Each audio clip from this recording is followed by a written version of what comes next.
ସାଙ୍ଗମାନେ ମହାଭାରତ ଯୁଦ୍ଧ ଅନେକ କାରଣରୁ ହୋଇଥିଲା। ସେ ମଧ୍ୟରୁ ସବୁଠାରୁ ବଡ଼ କାରଣ ଥିଲା ଭୂମି, ଅର୍ଥାତ୍ ରାଜ୍ୟକୁ ଭାଗ ଭାଗ କରିବା ଥିଲା। ଅନେକ ଯୁକ୍ତିତର୍କ ପରେ ଯେତେବେଳେ କୌଣସି ସମାଧାନର ରାସ୍ତା ବାହାରିଲା ନାହିଁ, ସେତେବେଳେ ପ୍ରଭୁ ଶ୍ରୀକୃଷ୍ଣ ପାଣ୍ଡବଙ୍କ ପକ୍ଷରୁ ଶାନ୍ତିଦୂତ ହେଲେ। ସେ ପାଣ୍ଡବମାନଙ୍କୁ ମାତ୍ର 5ଟି ଗାଁ ଦେବା ପାଇଁ କୌରବଙ୍କ ପାଖରେ ପ୍ରସ୍ତାବ ରଖିଥିଲେ। ଧୃତରାଷ୍ଟ୍ର ମଧ୍ୟ କହିଲେ, ଯଦି 5ଟି ଗାଁ ଦେବା ଦ୍ୱାରା ଏ ଯୁଦ୍ଧ ଟଳିଯାଏ, ତାହେଲେ ଏହାଠାରୁ ବଡ଼ କଥା ଆଉ କଣ ଅଛି? ନିଜର ଜିଦ୍ ଛାଡ଼ି ପାଣ୍ଡବମାନଙ୍କ ସହିତ ସନ୍ଧି କରିବା ପାଇଁ ସେ ଦୁର୍ଯ୍ୟୋଧନକୁ କହିଲେ। ଏ କଥା ଶୁଣି ଦୁର୍ଯ୍ୟୋଧନ ରାଗିକି କହିଲେ, ପିତାଶ୍ରୀ, 5ଟି ଗାଁ ତ ଦୂରର କଥା, ମୁଁ ଛୁଞ୍ଚି ମୁନରେ ମୁନେ ମାଟି ମଧ୍ୟ ପାଣ୍ଡବକୁ ଦେବି ନାହିଁ। ଏହି ନିର୍ଣ୍ଣୟ କେବଳ ଯୁଦ୍ଧ ଭୂମିରେ ହିଁ ହେବ। ସାଙ୍ଗମାନେ, ଯଦି ଜିଦ୍ଦି ଓ ଅହଙ୍କାର ପାଇଁ ହିଁ କୌରବ ବଂଶ ନାଶ ହୋଇଥିଲା। ସାଙ୍ଗମାନେ, ଆସନ୍ତୁ ଜାଣିବା ସେଇ 5ଟି ଗାଁ ବିଷୟରେ। ଆଉ ଏବେ କେଉଁଠାରେ ଅବସ୍ଥିତ? ନମସ୍କାର, ଜୟ ଜଗନ୍ନାଥ ସାଙ୍ଗମାନେ, ମୁଁ ସୁଚିତ୍ରା ଆପଣମାନଙ୍କୁ ସ୍ୱାଗତ କରୁଛି ମୋର ଆଉ ଏକ ନୂଆ ଭିଡିଓକୁ। ଭିଡିଓଟିକୁ ସ୍କିପ୍ ନ କରି ଶେଷ ପର୍ଯ୍ୟନ୍ତ ଦେଖିବେ। ନିଜର ମତାମତ କମେଣ୍ଟରେ ଜଣାଇବେ, ଲାଇକ୍ କରିଦେବେ, ସବସ୍କ୍ରାଇବ କରିବାକୁ ଭୁଲିବେନି, ବେଲ୍ ଆଇକନ ପ୍ରେସ୍ କରିଦେବେ। ଏମିତି ନୂଆ ନୂଆ ଭିଡିଓର ନୋଟିଫିକେସନ ଆପଣମାନଙ୍କ ପାଖକୁ ଚାଲିଯିବ। ଶ୍ରୀକୃଷ୍ଣ କୌରବଙ୍କୁ ମାଗିଥିବା 5ଟି ଗାଁ ବିଷୟରେ ବିସ୍ତାର ଭାବରେ ଜାଣିବା। ସାଙ୍ଗମାନେ, କୁରୁ ସାମ୍ରାଜ୍ୟର ରାଜଧାନୀ ହସ୍ତିନାପୁର ଥିଲା। ଉତ୍ତର ପ୍ରଦେଶର ମେରଠକୁ ସେହି ସମୟରେ ହସ୍ତିନାପୁର କୁହାଯାଉଥିଲା। କୁରୁବଂଶର ରାଜା ହସ୍ତିନେୟ ଏହି ସହର ସ୍ଥାପନା କରିଥିଲେ। ଏହି ସ୍ଥାନ ଚନ୍ଦ୍ରବଂଶୀ ରାଜାମାନଙ୍କର ରାଜଧାନୀ ବୋଲି କୁହାଯାଏ। କି ଏକ ଜଳ ପ୍ରଳୟ କାରଣରୁ ଯେତେବେଳେ ଇନ୍ଦ୍ରପ୍ରସ୍ଥ ସମ୍ପୂର୍ଣ୍ଣ ଭାବରେ ବୁଡ଼ିଗଲା, ସେତେବେଳେ ରାଜା ହସ୍ତିନେୟ ଏହି ନୂଆ ରାଜଧାନୀ ନିର୍ମାଣ କରିଥିଲେ। ସବୁଠୁ ପ୍ରଥମ ଗାଁ ହେଲା ଶ୍ରୀପଦ ବା ଇନ୍ଦ୍ରପ୍ରସ୍ଥ। ମହାଭାରତର ଦିଲ୍ଲୀର ଦକ୍ଷିଣ ଭାଗକୁ ଇନ୍ଦ୍ରପ୍ରସ୍ଥ ସହ ତୁଳନା କରାଯାଇଛି। ଦିଲ୍ଲୀର ପୁରୁଣା ଦୁର୍ଗ ଏହି କଥାର ପ୍ରମାଣ ଅଟେ। ଖୋଳା କାର୍ଯ୍ୟରେ ମିଳିଥିବା ଅବଶେଷ ଅନୁସାରେ ପୁରାତତ୍ତ୍ୱ ବୈଜ୍ଞାନିକମାନେ ହିଁ ଏହା ବିଶ୍ୱାସ କରନ୍ତି କି ପାଣ୍ଡବମାନଙ୍କର ରାଜଧାନୀ ଏହିଠାରେ ହିଁ ରହିଥିଲା।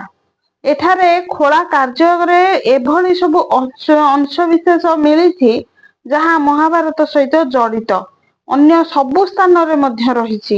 ଦିଲ୍ଲୀରେ 1328 ସନ ପୂର୍ବର ଏକ ଅଭିଲେଖ ମଧ୍ୟ ମିଳିଛି। ଏହି ଅଭିଲେଖ ଲାଲକିଲ୍ଲାର ସଂଗ୍ରହାଳୟରେ ଆଜି ମଧ୍ୟ ମହଜୁଦ ଅଛି। ଏହି ଅଭିଲେଖରେ ଏକ ଗାଁ ଇନ୍ଦ୍ରପ୍ରସ୍ଥ ରହିଥିବାର ଉଲ୍ଲେଖ ରହିଛି। ସେହି ଗାଁ ହରିୟାଣାର ଏକ ଛୋଟ ଗାଁ ଅଟେ, ଯେଉଁଠି କବି ସୁରଦାସଙ୍କର ଜନ୍ମ ହୋଇଥିଲା ଏବଂ ଯେଉଁଠାରେ ଜନ୍ମେଜୟ ପ୍ରସିଦ୍ଧ ନାଗଯଜ୍ଞ କରିଥିଲେ। ଏବେ ଏହା ଏକ ଆଦର୍ଶ ଗାଁ ଅଟେ। ଏହାପରେ ଆସୁଛି ଭାଗବତ। ମହାଭାରତର କାଳରେ ଏହାକୁ ପ୍ରୟୋଗପ୍ରସ୍ଥ କୁହାଯାଉଥିଲା। ପ୍ରୟୋଗପ୍ରସ୍ଥ ମାନେ ବାଘମାନଙ୍କର ରହୁଥିବା ଜାଗା। 100 ବର୍ଷ ପୂର୍ବରୁ ଏଠାରେ ବାଘମାନେ ରହୁଥିଲେ। ମୋଗଲ କାଳ ସମୟରେ ଏହା ବାଘୱନ୍ତ ନାମରେ ଜଣାଥିଲା। ବାଘୱନ୍ତ ହିଁ ସେହି ଜାଗା ଅଟେ ଯେଉଁଠାରେ କୌରବମାନେ ଲାକ୍ଷ୍ୟଗୃହ ତିଆରି କରିଥିଲେ। ସେଥିରେ ପାଣ୍ଡବମାନଙ୍କୁ ପୋଡ଼ିକି ମାରିବାର ପ୍ରଚେଷ୍ଟା ମଧ୍ୟ କରିଥିଲେ। ଏହା ଉତ୍ତର ପ୍ରଦେଶର ଅବସ୍ଥିତ। ଏହି ଗାଁର ଜନସଂଖ୍ୟା 50,000ରୁ ମଧ୍ୟ ଅଧିକ ଅଟେ। ତେବେ ସାଙ୍ଗମାନେ, ପରବର୍ତ୍ତୀ ଗାଁ ହେଲା ସୋନିପତ। ସୋନିପତକୁ ପ୍ରଥମେ ସୋନପ୍ରସ୍ଥ ମଧ୍ୟ କୁହାଯାଉଥିଲା। ଏହାପରେ ତାହା ସୋନିପତରୁ ସୋନପ୍ରସ୍ଥ ହେଲା। ତାହାର ଅର୍ଥ ହେଲା ସୁନାର ସହର। ବର୍ତ୍ତମାନ ଏହା ହରିୟାଣାର ଏକ ଜିଲ୍ଲା ଅଟେ। ଏହି ଛୋଟ ସହରରେ ଗୌହାନା ବା ଗଙ୍ଗୋତ୍ରୀ, ବୁଲାନା ଓ ହାରକୋଣ୍ଡା ମଧ୍ୟ ରହିଛି। ତାପରେ ଆଉ ଏକ ଗାଁ ପାନିପତ। ପାନିପତକୁ ପାଣ୍ଡବପ୍ରସ୍ଥ ମଧ୍ୟ କୁହାଯାଏ।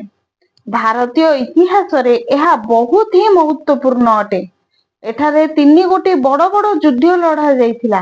ଏହି ପାନିପତ ପାଖରେ କୁରୁକ୍ଷେତ୍ର ରହିଛି, ଯେଉଁଠାରେ ମହାଭାରତ ଯୁଦ୍ଧ ହୋଇଥିଲା। ରାଜଧାନୀ ଦିଲ୍ଲୀର ଉତ୍ତରରେ 9 କିଲୋମିଟର ଦୂରରେ ପାନିପତ ଅବସ୍ଥିତ। ଏହାକୁ ସିଟି ଅଫ୍ ୱେଭର ବା ବୁଣାକାର ମାନଙ୍କର ସହର ବୋଲି ମଧ୍ୟ କୁହାଯାଏ।